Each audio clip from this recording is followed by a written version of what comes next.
நன்மை செய்கிற தேவன். இந்த காலை வேளையில கரங்களை தட்டி தேவ சமூகத்தில் வானத்திலும் பூமியிலும் வல்லமையான ஒரு நாமம் உண்டுன்னா அது இயேசுவின் நாமம் மட்டும்தான் ராஜா என்று சொல்லி அவரை மகிமைப்படுத்துவோம். ஆமென். Thank you, Father.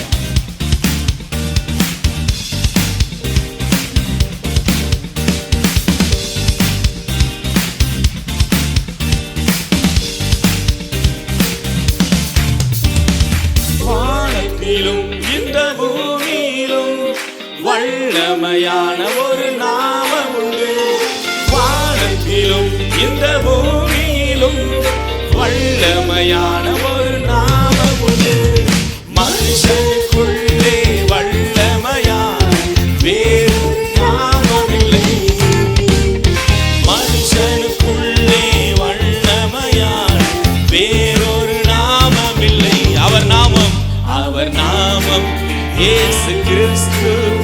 அவர் நாமம் இயேசு கிறிஸ்து.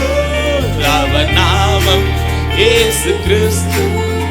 அவர் நாமம் இயேசு கிறிஸ்து. அவர் நாமத்தில் மன்னிப்பு உண்டு. அவர் நாமத்தில் ரட்சிப்பு உண்டு. இயேசுவின் நாமத்தினால மன்னிப்பு உண்டு. இயேசுவின் நாமத்தினால ரட்சிப்பு உண்டு. ஆமென். நாம் விடுதலை அடைவதற்கென்று இயேசு நாமம் நமக்கிங்கு உண்டு. நாம் விடுதலை அடைவதற்கென்று இயேசு நாமம் நமக்கிங்கு உண்டு. அவர் நாமம் இயேசு கிறிஸ்து. அவர் நாமம் இயேசு கிறிஸ்து. அவர் நாமம் இயேசு கிறிஸ்து. அவர் நாமம் இயேசு கிறிஸ்து. ஹல்லேலூயா. வல்லமையான ஒரு நாமத்தை கொண்ட தெய்வமே உமக்கு நன்றி ராஜா. அவர் நாமத்தில் பரிசுத்தம் உண்டு. நமக்கு நித்திய ஜீவனும் உண்டு. அவர் நாமத்தில் பரிசுத்தம் உண்டு. நமக்கு நித்திய ஜீவனும் உண்டு. நித்தம் அவரோடு வாழ ஆமென். இயேசுவின் நாமம் எனக்கு உண்டு. ஹல்லேலூயா.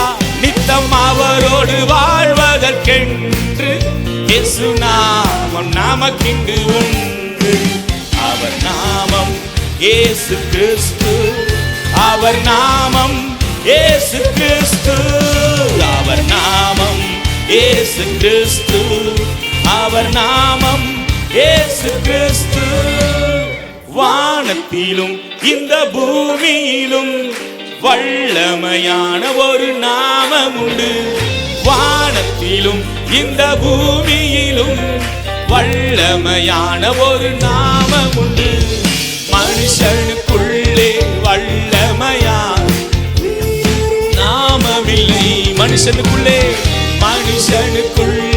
வல்லமையான வேறு நாமமில்லை.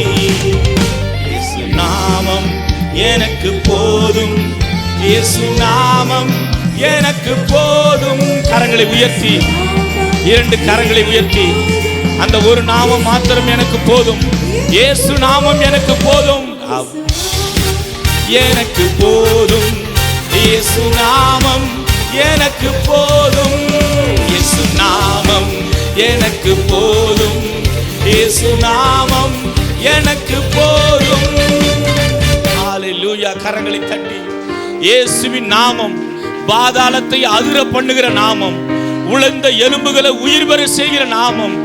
ஓ ஹல்லேலூயா. அந்த வல்லமையான நாமத்தை கரங்களை தட்டி காலை வேளையில உற்சாகத்தோடு இயேசுவே உமது நாமம் மகிமையான நாமம் ராஜா. நன்றி நன்றி நன்றி தகப்பனே. உமது நன்மைகளுக்காகவே நாங்கள் துதிக்கிறோம் ராஜா. நன்றி நன்றி நன்றி ஆண்டவரே. ஹல்லேலூயா.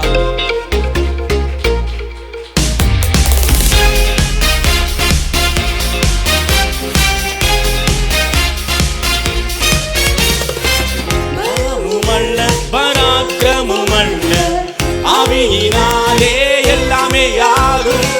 நீ சொல்ல ஆகும். கட்டளையிட நீக்கும்.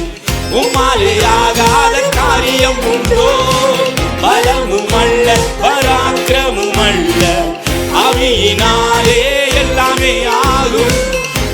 சொல்ல ஆகும் கட்டளையிட நீக்கும் உம்மாலே ஆகாத காரியம் உண்டோ உலர்ந்த எலும்புகள் உயிருடன் எழும்பும் உன்னத சேனையாய் காலூன்றி நீக்கும் உலர்ந்த எலும்புகள் உயிருடன் எழும்பும் உன்னத சேனையாய் காலூன்றி நீக்கும் உற்றிடுமே உம் வல்லமையை நிறைவேற்றுமே உம் வார்த்தைகளை உற்றிடுமே உம் வல்லமையை நிறைவேற்றுமே உம் வார்த்தைகளை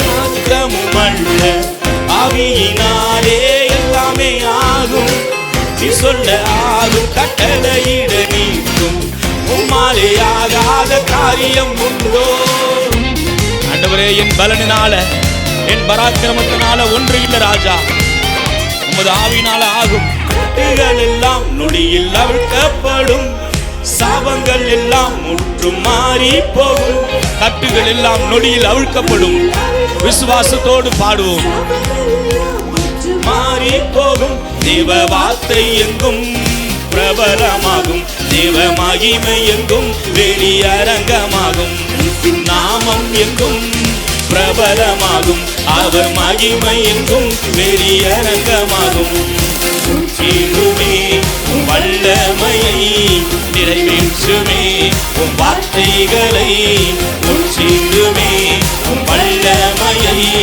நிறைவேற்றுமே உம் வார்த்தைகளை பலமுமல்ல பராக்கிரமுமல்ல ஆவியினாலே எல்லாமே ஆகும் நீ சொல்ல ஆகும் கட்டளையிட நீக்கும் உம்மாலே ஆகாத காரியம் உண்டோ உலர்ந்த எலும்புகள் உயிருடன் எழும்பும் உன்னத சேனையாய் காலூன்றி நீக்கும் உலர்ந்த எலும்புகள் உயிருடன் எழும்பும் உன்னத சேனையாய் காலூன்றி நீக்கும் உற்றிடுமே உம் வல்லமையை நிறைவேற்றுமே உம் வார்த்தைகளை உற்றிடுமே உம் வல்லமையை நிறைவேற்றுமே உம் வார்த்தைகளை உற்றிடுமே உம் வல்லமையை நிறைவேற்றுமே உம் வார்த்தைகளை உற்றிடுமே உம் வல்லமையை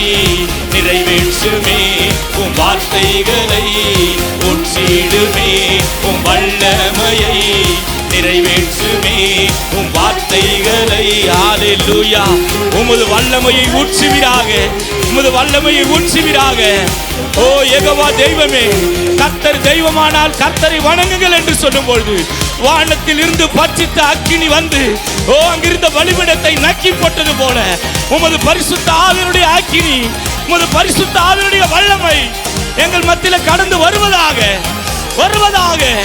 ஓ ரீபலதரலதரல சதரகரபா ஓ ரீமனதுரலதரலரமன சதரகரபா நன்றி நன்றி நன்றி நன்றி என்னை நிரப்பு ராஜா என்னை நிரப்ப ஆண்டவரே அப்பா நான் ஜெபிக்க உதவி செய்யும் என் முழங்காலை பலப்படுத்தும் என் ஜெபத்தை உறுதிப்படுத்தும் என் மன்றாட்டை கேட்டருளும் என்னை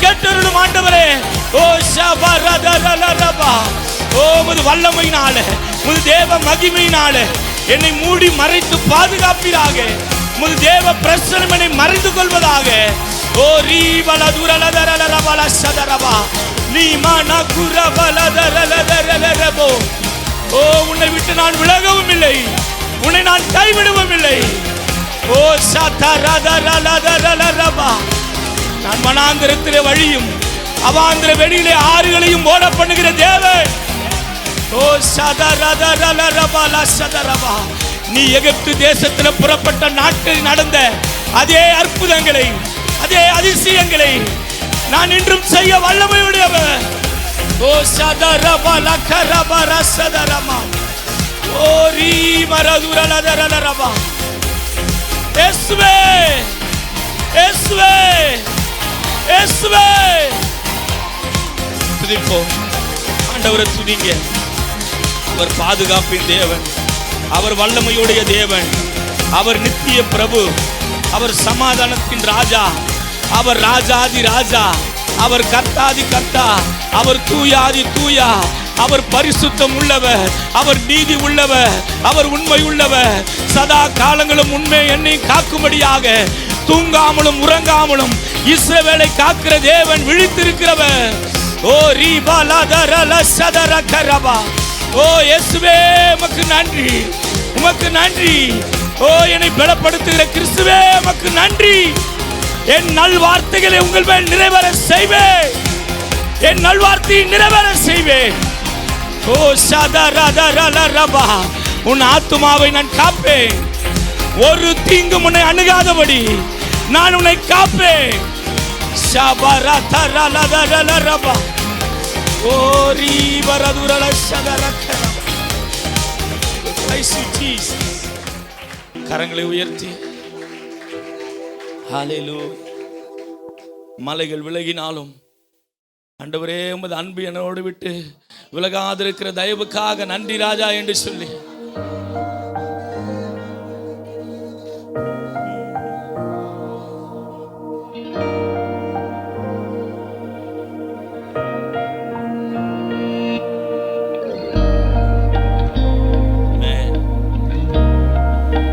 தேவ சிந்தனையோடு கரங்களை உயர்த்தி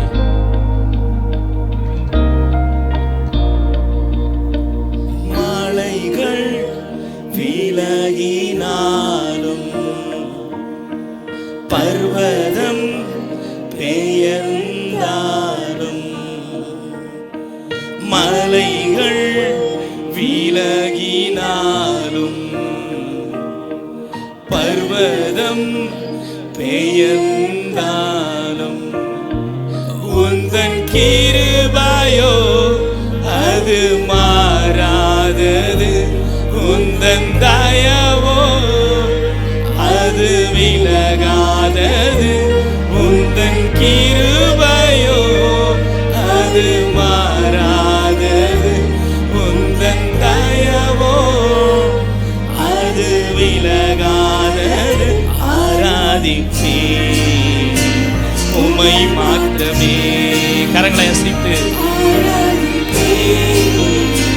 உம்மை மட்டுமே ஆராதிப்பேன், உம்மை மாத்திரமே ஆராதிப்பேன், உம்மை மட்டுமே.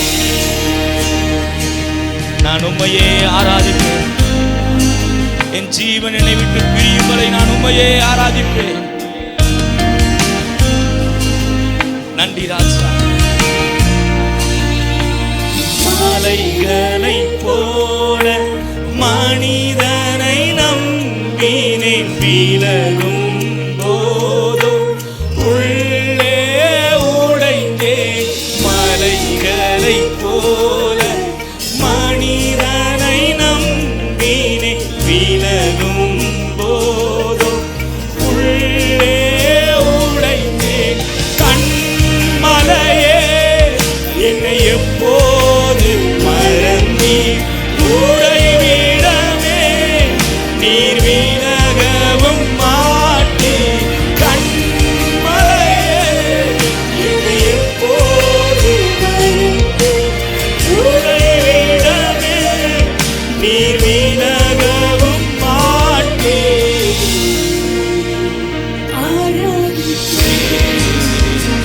உம்மை மாத்திரமே. கரங்களை அசைத்து உம்மை மட்டுமே ஆராதிப்பேன், உம்மை மாத்திரமே ஆராதிப்பேன், உம்மை மட்டுமே. கால்கள் சரிக்கு விழுகிற வேளையிலே என்னை கரம் பிடித்து காக்கிறவரே, தேங்க்யூ ஃபாதர். நன்றி அப்பா. கரங்களை உயர்த்தி கால்கள் சறுக்கி விழுந்த போதிலும் கரத்தை பிடித்து கண்மாலை மேல் நிறுத்தினி. கால்கள் சறுக்கி விழுந்த போதிலும் கரத்தை பிடித்து கண்மாலை மேல் நிறுத்தி. கண்மலையே என்னை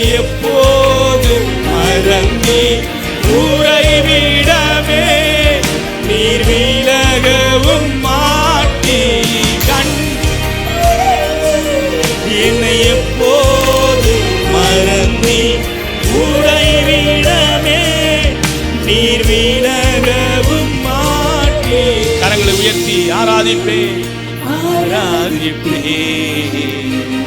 உம்மை மாத்திரமே. ஆராதிப்பே உம்மை மட்டுமே. ஆராதிப்பே உம்மை மாத்திரமே. ஆராதிப்பே உம்மை மட்டுமே. ஆராதிப்பே உம்மை மாத்திரமே. ஆராதிப்பே உம்மை மட்டுமே.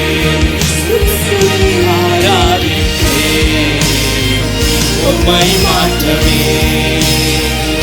ஆராதிப்பே உம்மை மட்டுமே. ஆராதிப்பே உம்மை மாத்திரமே. ஆராதிப்பே உம்மை மட்டுமே. கரங்களை தட்டி ஆவியான தேவனை மகிமைப்படுத்துவோம்.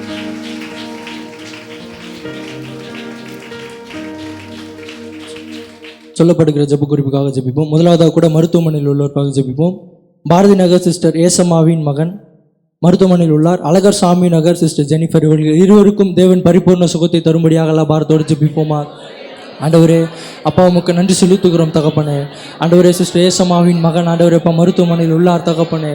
ஆண்டவரே அப்பா சிஸ்டர் ஜெனிஃபர் ஆண்டவரே அப்பா இவர்கள் இருவருக்கும் தேவன் பரிபூர்ண சுகத்தை கொடுத்து ஆண்டவரே வீடு திரும்ப கத்த நீர் அப்பா உதவி செய்ய முடியாது ஜெபிக்கிறோம் ஆண்டவரே. ஆண்டவரே உம்முடைய தழும்புகளால் குணமானோம் என்று சொன்னீரே அப்பா. அதன்படி ஆண்டவரே அப்பா அவர்களுக்கு ஒரு சுகத்தை கொடுத்து கத்த நீர் அப்பா வீடு திரும்ப உதவி செய்ய முடியாது ஜெபிக்கிறோம் தகப்பனே. ஆண்டவரே பரிபூர்ண சுகத்தை ஆண்டவரை பெற்று அப்பா சாட்சிகளை நாங்கள் கேட்க கத்தர் உதவி செய்வீராக தகப்பனே. உமக்கு நன்றி செலுத்துகிறோம், நன்றி செலுத்துகிறோம் தகப்பனே. நம்முடைய சபையில் இருக்கும் தெருவில் மழைநீர் தேங்குவதால் மழைநீர் வடிகால் நல்ல சாலை வசதி அரசாங்கம் ஏற்படுத்தி தர நல்லா பாரத்தோடு ஜெபிப்போமா. ஆண்டவரே அப்பா எங்கள் சபை முன்பாக இருக்கிற ஆண்டவரே தெருவில் ஆண்டவரே அப்பா அரசாங்கம் ஆண்டவரே அப்பா மழை நீர் தேங்குவதால் ஆண்டவரே அப்பா தண்ணீர் வடிகால் ஆண்டவரே அப்பா ஏற்படுத்தி தர கத்திரப்பா உதவி செய்ய முடியாது ஜெபிக்கிறோம் ஆண்டவரே. ஆண்டவரே அரசாங்கம் ஆண்டவரே அதற்கான அப்பா நடவடிக்கைகள் எடுக்க கத்த நீர் உதவி செய்ய முடியாது ஜெபிக்கிறோம் ஆண்டவரே. அப்பா மழை நீர் தேங்குகிற காரணத்தால் ஆண்டவரே அப்பா அரசாங்கம் ஆண்டவரே அப்பா ஒரு வடிகால் நீரை ஆண்டவரே அப்பா எங்களுக்கு ஆண்டவரை கட்டி தரும்படியாக கேட்கிறோம் ஆண்டவரே. அப்பா நீர் ஆண்டவரை அரசாங்கத்துக்கு ஏவும்படியாக ஜெபிக்கிறோம் தகப்பனே. நீங்கள் உதவி செய்யுங்க, பொறுப்பெடுத்துக் கொள்ளுங்க ராஜா. நம்முடைய சபையின் விசுவாசிகள் பிரயாணத்தில் தேவன் பாதுகாக்கவும் எல்லா ஆபத்து விபத்திலிருந்து தேவன் விடுவிக்கவும் பாரத்தோடு ஜெபிப்போமா. ஆண்டவரே எங்கள் சபையில் அப்பா இருக்கிற விசுவாசிகள் அப்பா பிரயாணமாய் சொல்லும் பொழுது ஆண்டவரே எந்த ஒரு விபத்துக்கும் ஆண்டவரே அப்பா எந்த ஒரு அப்பா நாச மோசத்திற்கும் ஆண்டவரே நீர் பாதுகாத்து வழி நடத்தும்படியாக ஜெபிக்கிறோம் ஆண்டவரே. அப்பா அவர்கள் பிரயாணத்தில் அப்பா போகும் பொழுது அப்பா வருகிற ஆபத்து ஆண்டவரே விபத்திலிருந்து அப்பா நீர் பாதுகாத்து கொள்ளும்படியாக ஜெபிக்கிறோம் தகப்பனே. தேவ கிருபை ஆண்டவரே ஒவ்வொரு நாளும் அப்பா தாங்கி செல்லும்படியாக ஜெபிக்கிறோம் தகப்பனே. ஆண்டவரே உமக்கு நன்றி செலுத்துகிறோம், நன்றி செலுத்துகிறோம் தகப்பனே. தமிழகத்தில் பரவி வரும் டெங்கு காய்ச்சலில் இருந்து மக்களை கர்த்தர் பாதுகாக்கவும் அரசாங்கம் தக்க முன்னெச்சரிக்கை நடவடிக்கை எடுக்கவும் பாரத்தோடு ஜெபிப்போமா. ஆண்டவரே அப்பா தமிழகத்தில் ஆண்டவரே பரவி வருகிற ஆண்டவரே அந்த டெங்கு காய்ச்சலுக்காக ஜெபிக்கிறோம் ஆண்டவரே. அந்த டெங்கு காய்ச்சல் மூலமாக ஆண்டவரே அப்பா அநேகர் அவதிப்படுகிறார்கள் அப்பா. அவர்களுக்கு ஒரு பரிபூர்ண சுகத்தை தருவீராக ஆண்டவரே. அந்த காய்ச்சல் ஆண்டவரே இன்னும் அநேக இடத்துக்கு பரவாதபடிக்கு ஆண்டவரே அரசாங்கம் அப்பா ஒரு தக்க நடவடிக்கை எடுக்க கர்த்தரப்பா நீர் உதவி செய்ய முடியாது ஜெபிக்கிறோம் அப்பா. நேர்த்தியான பிளான்களை கொடுத்து ஆண்டவரே அரசாங்கத்தை அப்பா நீர் நடத்த முடியாது ஜெபிக்கிறோம் தகப்பனே. உமக்கு நன்றி செலுத்துகிறோம், நன்றி செலுத்துகிறோம் தகப்பனே. விசேஷித்த தேவைக்காகவும் தேவை செய்திக்காகவும் எல்லா பாரத்தோடு ஜெபிப்போமா. ஆண்டவரே உமக்கு நன்றி செலுத்துகிறோம் தகப்பனே. அப்பா இந்த காலை வேளையிலே கூட ராஜா ஆண்டவரை உம்மை நோக்கி அப்பா கரங்களை உயர்த்தி இருக்கிறவர்களுக்கு அப்பா என்ன தேவையோடு உயர்த்தி இருக்கிறார்களோ அந்த தேவையை நீ சந்திக்க முடியாது ஜெபிக்கிறோம் ஆண்டவரே. அப்பா அந்த தேவைகளை சந்தித்து ஆண்டவரை வருகிற நாட்கள் அப்பா சாட்சிகளாய் சொல்ல கர்த்தர் உதவி செய்ய முடியாது ஜெபிக்கிறோம் தகப்பனே. ஆண்டவரை தேவை செய்திக்காக உடைய பாதத்தில் வருகிறோம் தகப்பனே. அப்பா நீர் எங்களோடு என்ன பேச சுத்தமாக இருக்கிறீரோ ஆண்டவரை அவர்களை பேசும்படியாக கேட்கிறோம் தகப்பனே. ஆண்டவரை அந்த வார்த்தைகளை கேட்டு ஆண்டவரை அதன்படி நடக்க கர்த்தர் உதவி செய்வீராக. ஆண்டவரை நீரை தொடர்ந்து வாழ்த்துங்க. இயேசுவின் நாமத்தில் ஜெபிக்கிறோம் நல்ல பிதாவே. ஆமென், ஆமென். ஹல்லேலூயா. கர்த்தர் நல்லவர். தொடர்ச்சியாக நம்ம பழைய ஏற்பாட்டிலே இஸ்ரவேல் மக்களுடைய பிரயாணங்களை குறித்து தியானித்து கொண்டு வருகிறோம். இடையில கெஸ்ட் ஸ்பீக்கர்லாம் வர்றதுனால விட்டு தியானித்தாலும் அந்த தொடர்ச்சி விடாமல் இருக்க வேண்டும் என்று நான் விரும்புகிறேன். ஆகவே இந்த நாளில் அதனுடைய அடுத்த கட்டத்திலே அவங்க போன பிரயாணத்தை குறித்து நாம் பார்க்க இருக்கிறோம். இஸ்ரவேல் மக்கள் ஒரு நாள் தூரத்திலே ஒரு பெரிய மலையை கண்டார்கள். அப்பொழுது அவர்களுக்கு புரிந்து விட்டது, அவர்கள் சீனாய் மலையின் அருகிலே வந்து விட்டார்கள் என்று. அவர்கள் எகிப்திலிருந்து பிரயாணமாய் ஒவ்வொரு இடமாக வந்து இப்பொழுது சீனாய் மலையின் அடிவாரத்திலே கூடாரமிட்டிருக்கிறார்கள். மோசே கடந்த காலத்தை திரும்பி பார்க்கிறார். அந்த குறிப்பிட்ட ஒரு தேவ பர்வதத்தில் இருக்கும் பொழுது கர்த்தர் அவருக்கு தரிசனமாகி, நீ இஸ்ரவேல் மக்களை எகிப்திலிருந்து மீட்டு கொண்டு வருவாய், இந்த மக்கள் சீனாய் மலையிலே என்னை ஆராதிப்பார்கள், அதுவே அடையாளம் என்று சொன்னதை மோசே திரும்பி பார்க்கிறார்.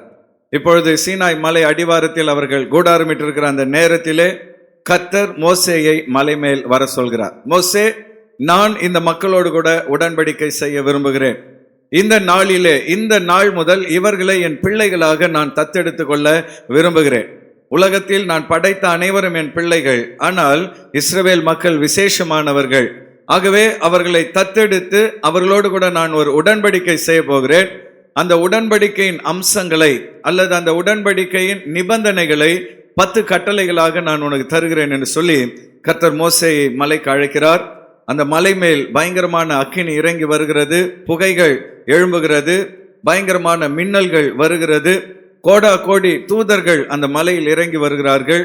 அந்த தூதர்கள் மத்தியிலே கர்த்தர் இஸ்ரவேல் மக்களோடு ஒரு உடன்படிக்கை செய்து அந்த உடன்படிக்கையின் நிபந்தனைகளாக 10 கட்டளைகளை தன் கைப்பட ஒரு கற்பலகையில் எழுதி மோசே கையில் அவர் கொடுக்கிறார். ஹல்லேலூயா. அப்ப ஆண்டவர் தன் கையினால் எழுதி அதை கொடுத்தார் என்றால் அது எவ்வளவு முக்கியம் என்பதை நாம் அறிந்து கொள்ள வேண்டும். அது மாத்திரமல்ல, பின்னாட்களில் மோசே கையில் கொடுக்கப்பட்ட அந்த உடன்படிக்கையின் கற்பலகைகள் உடன்படிக்கை பெட்டியிலே வைக்கப்பட்டது. அன்பான தேவ பிள்ளைகளே, இந்த 10 கட்டளைகள் இஸ்ரவேல் மக்களுக்கு மாத்திரம் கொடுக்கப்படவில்லை, உலகத்தில் இருக்கிற அத்தனை மக்களுக்கும் அது பொதுவான கட்டளையாய் காணப்படுகிறது. இந்த காலை வேளையிலே இந்த கட்டளைகளுக்கு யார் கீழ்ப்படிந்தாலும், ரட்சிக்கப்பட்டவர்களோ ரட்சிக்கப்படாதவர்களோ, மனசாட்சிக்கு பயந்து இந்த கட்டளைக்கு யார் கீழ்ப்படிந்தாலும் அவர்கள் வாழ்க்கையிலே கர்த்தர் ஆசீர்வாதங்களை கொண்டு வருகிறார். இந்த காலை வேளையிலே இந்த 10 கட்டளைகளினால் வருகிற 5 ஆசீர்வாதங்களை உங்களோடு கூட பகிர்ந்து கொள்ள விரும்புகிறேன். The blessings of the 10 commandments, 10 கட்டளைகளின் 5 ஆசீர்வாதங்கள் என்கிற தலைப்பிலே கர்த்தருடைய வார்த்தை உங்களோடு கூட நான் பகிர்ந்து கொள்ள விரும்புகிறேன். யாத்திராமம் 20வது அதிகாரத்திலிருந்து 31வது அதிகாரம் வரை கர்த்தர் மோசேயோடு கூட பேசுகிற காரியங்களை பார்க்கிறோம். அதுல 31வது அதிகாரம் கடைசி வசனத்திலே ஒரு முக்கியமான காரியத்தை ஆண்டவர் எழுதி வைத்திருக்கிறார். யாத்திராமம் 31வது அதிகாரம் 18வது வசனம், சீனாய் மலையில் அவர் மோசேயோடு பேசி முடிந்த பின் தேவனுடைய விரலினால் எழுதப்பட்ட கற்பலகைகளாகிய சாட்சியின் 2 பலகைகளை அவனிடத்தில் கொடுத்தார். தேவனுடைய விரல்களினால் எழுதப்பட்ட கற்பலகைகள். அப்ப தேவன் நேரடியாக எழுதி மோசே கையில் அதை ஒப்படைத்தார். அது இஸ்ரவேல் மக்களுக்கு மாத்திரமல்ல, உலகத்தில் அவர் படைத்த யாராக இருந்தாலும் அந்த கட்டளைகளுக்கு கீழ்ப்படியும் பொழுது கர்த்தர் அவர்களை ஆசீர்வதிக்கிறார். இந்த 10 கட்டளைகள் என்ன என்பது நமக்கு மனப்பாடமா தெரியும். இப்ப நாம அதற்குள் செல்ல வேண்டாம். ஏற்கனவே சில மாதங்களுக்கு முன்பு 10 கட்டளைகளை வைத்து 3 வாரம் தொடர்ந்து நான் பிரசங்கித்திருக்கிறேன். ஆகவே இந்த 10 கட்டளைகளுக்கு கீழ்ப்படுகிறவர்களுக்கு வருகிற 5 ஆசீர்வாதங்களை இன்றைக்கு நாம் பார்க்க இருக்கிறோம். பின்வருகிற இந்த 5 ஆசீர்வாதங்களுக்காக கர்த்தரின் கட்டளைகளுக்கு நாம் கீழ்ப்படிய வேண்டும். முதலாவதாக, கர்த்தருடைய அந்த 10 கட்டளைகளுக்கு கீழ்ப்படியும் பொழுது தேவன் தருகிற ஆசீர்வாதம் நித்திய ஜீவன். We receive the eternal life. 10 கட்டளைகளுக்கு நாம் கீழ்ப்படியும் பொழுது நித்திய ஜீவனை அல்லது மரணமற்ற ஒரு வாழ்வை நாம் பெற்றுக்கொள்கிறோம். வெளிப்படுத்தின விசேஷம் 22வது அதிகாரம் 14வது வசனத்திலே அருமையாக எழுதப்பட்டிருக்கிறது. ஜீவ விருட்சத்தின் மேல் அதிகாரம் உள்ளவர் ஆவதற்கும், ஜீவ விருட்சத்தின் மேல் அதிகாரம் உள்ளவர்கள் ஆவதற்கும், வாசல்கள் வழியாய் நகரத்துக்குள் பிரவேசிப்பதற்கும், பக்க வழியாய் அல்ல வாசல்கள் வழியாய் நகரத்துக்குள் பிரவேசிப்பதற்கும், அவருடைய கற்பனைகளின்படி செய்கிறவர்கள், கர்த்தருடைய கற்பனைகளின்படி செய்கிறவர்கள் பாக்கியவான்கள். பாக்கியவான்கள். கைகளை வைத்து ஒரு அல்லேலூயா சொல்லலாமா? அப்ப ஆசீர்வாதம் வேணும்னு விரும்புறவங்க ரொம்ப எளிமையான ஒரு வழி, கர்த்தருடைய கட்டளைகளுக்கு கீழ்ப்படிய வேண்டும். யூதர்கள் பழைய ஏற்பாட்டில் 613 கட்டளைகள் இருப்பதாக நம்புகிறார்கள். 613 கட்டளைகளில் ஒரு கட்டளைக்கு கீழ்ப்படியலைனாலும் ஆசீர்வாதம் போயிடும்.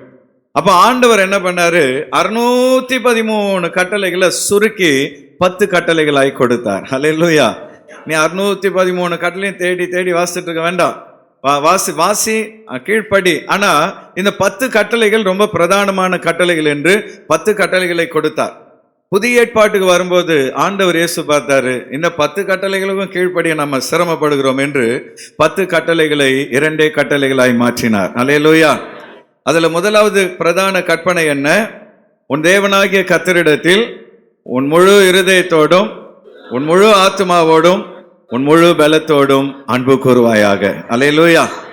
அப்போ முழு பைபிளையும் ஒரே வார்த்தையில சொல்லுங்கன்னு யாராவது கேட்டா ஈஸியா சொல்லிடலாம். முதலாவது உன் தேவனிடத்தில் அன்பு கூறுவாயாக. அதுக்கு சமமான இரண்டாவது கட்டளை என்ன என்று இயேசு சொல்கிறார், உன்னிடத்தில் நீ அன்பு கூறுவது போல பிறனிடத்திலும் அன்பு கூறுவாயாக. அது மாத்திரமல்ல, உங்களை நீங்க எந்த அளவு நேசிக்கிறீர்களோ அதே போல் மற்றவர்களையும் நேசிக்க துவங்கிட்டீங்கன்னா இந்த முழு பைபிளுக்கு நீங்க எளிதில் கீழ்ப்படிந்து விடுவீர்கள். அப்ப முழு வேதத்தையும் ஆண்டவர் இயேசு கிறிஸ்து 2 கட்டளைகளில் கொண்டு வந்தார். பழைய ஏற்பாட்டில் 10 கட்டளைகளை ஆண்டவர் கொடுத்தார். அப்ப வேதத்தில் இருக்கிற இந்த கட்டளைகளுக்கு நாம் கீழ்ப்படியும் பொழுது பக்க வழியாய் அல்ல, வாசல் வழியாய் நகரத்தில் பிரவேசிக்க கர்த்தர் நமக்கு உதவி செய்வார். அது மாத்திரமல்ல, அப்படிப்பட்டவர்களுக்கு ஜீவ விருட்சத்தின் மேல் அதிகாரத்தை கர்த்தர் தருவார். ஜீவ விருட்சம்னா என்ன சொல்லுங்க பார்க்கலாம். அப்படியே கொஞ்சம் பிளாஷ்பேக் போங்க. ஏதேன் தோட்டத்துக்கு போங்க. ஏதேன் தோட்டத்துல எத்தனை கனிகளை ஆண்டவர் கொடுத்தார்? 2 கனிகள், நன்மை தீமை அறியத்தக்க கனி, இன்னொன்று ஜீவ விருட்சத்தின் கனி. ஆதாம் ஏவாள் ஜீவ விருட்சத்தின் கனியை சாப்பிட்டு இருந்தா செத்துருக்க மாட்டாங்க. ஆனா அதை விட்டுட்டு எதை சாப்பிட்டாங்க? நன்மை தீமை அறியத்தக்க கனியை சாப்பிட்டார்கள். மரணம் வந்தது. அப்போ அந்த மரணத்தை தன் மரணத்தினால் இயேசு சிலுவையில் பரிகரித்து அவரை விசுவாசிக்கிறவர்களுக்கு மரணமற்ற ஒரு வாழ்க்கையை அவர் தருகிறார். இந்த உடல் அழியலாம், உள்ளே இருக்கிற உயிருக்கு அழிவில்லை. எத்தனை பேர் அதை விசுவாசிக்கிறீங்க? இந்த சரீரம் மரணிக்கலாம், ஆனால் உள்ளே இருக்கிற ஆத்துமா மரணிப்பதில்லை. ஒரு நாள் இந்த ஆத்துமா சரீரத்தை விட்டு பிரிந்தாலும் ஒரு நாள் மீண்டும் சரீரத்துக்குள் புகும். ஹல்லேலூயா. அப்பொழுது இந்த சரீரம், மண்ணான இந்த சரீரம் மகிமையின் சரீரமாய் கர்த்தர் மாற்றுவார். ஆண்டவர் இயேசுவின் வருகையில் அது நடக்க போகிறது. ஹல்லேலூயா. அதனால மரித்த பரிசுத்தவான்களாக இருந்தாலும் சரி, உயிரோடு இருக்கிற பரிசுத்தவான்களாகிய நீங்களாக இருந்தாலும் சரி, மரணம் நமக்கு ஒரு முடிவல்ல. மரணத்துக்கு பின்பு கர்த்தர் ஒரு வாழ்க்கையை வைத்திருக்கிறார். அதுக்காக தான் நம்ம சபைக்கு வருகிறோம். ஹல்லேலூயா. அதுதான் பிரதான நோக்கம். இன்னைக்கு நிறைய பேர் பல காரணங்களுக்காக சபைக்கு போகிறார்கள்.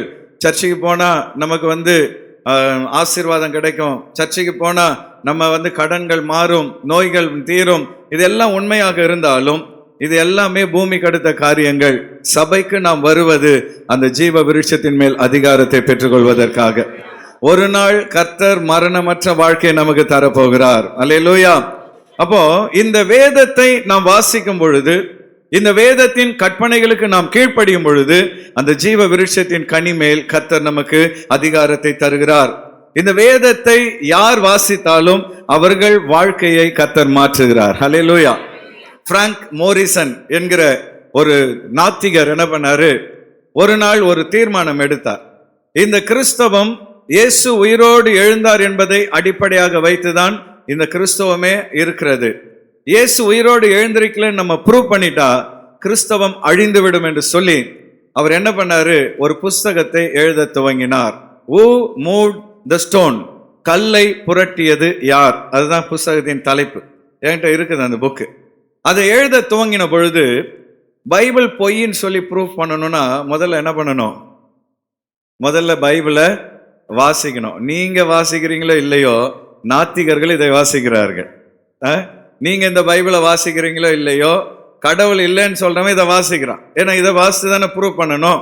அப்ப இதை வாசித்து ஆதி ஆமத்திலிருந்து வெளிப்படுத்தின விசேஷம் வரை அவர் வாசித்த பொழுது அவர் ஒரு லாயராக இருந்ததினால் இதுல இருக்கிற ஆதாரங்களை பார்த்து அதிர்ந்து போய்விட்டார். எந்த மனிதன் இயேசு உயிரோடு எழுந்திருக்கவில்லை என்று எழுத வேண்டும் என்று நினைத்தாரோ அந்த புஸ்தகத்தை முடிக்கும் பொழுது இயேசு உண்மையிலேயே உயிரோடு எழுந்தார் என்று எழுதி முடித்தார். அவர் ரட்சிக்கப்பட்டு விட்டார். ஹல்லேலூயா. இந்த பைபிளை வாசித்தா யாரா இருந்தாலும் ரட்சிக்கப்பட்டு விடுவான். ஆமென். அதனால தான் நாமளும் வாசிக்கிறது இல்லை, யாருக்கும் கொடுக்கறதும் இல்லை. பிறந்த நாள் வரும் பொழுது நீங்க கண்டதையும் கொடுத்து கடிகாரத்தை கொடுக்குறீங்க, கண்டதையும் கொடுக்குறீங்க. ஒரு பைபிளை வாங்கி கொடுங்க, என்றாவது ஒரு நாள் அவர்கள் அதை வாசிப்பார்கள், வாசிக்கிறவர்கள் ரட்சிக்கப்படுவார்கள். அல்லேலூயா. இந்த வேதம் மனிதனுடைய வாழ்க்கையை மாற்றும்.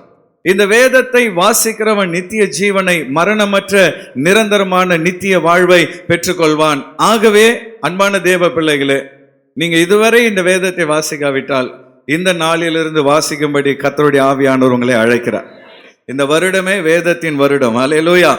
கர்த்தர் நல்லவர். இரண்டாவதாக, இந்த வேதத்தை வாசிப்பதினால் நமக்கு கிடைக்கிற ஆசீர்வாதம் என்னன்னு பார்த்தீங்கன்னா ஞானம். we receive wisdom from the Bible.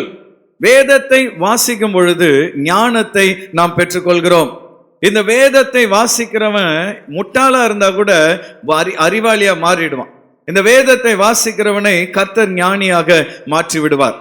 உபாகமம் 4வது அதிகாரம் 5-6 வசனங்களை நாம் வாசிக்கும் பொழுது அங்கே சொல்லப்பட்டிருக்கிறது, நீங்கள் சுதந்தரித்துக் கொள்ளும்படி இஸ்ரவேல் மக்களே, நீங்கள் சுதந்தரித்துக் கொள்ளும்படி பிரவேசிக்கும் கானான் தேசத்தில் நீங்கள்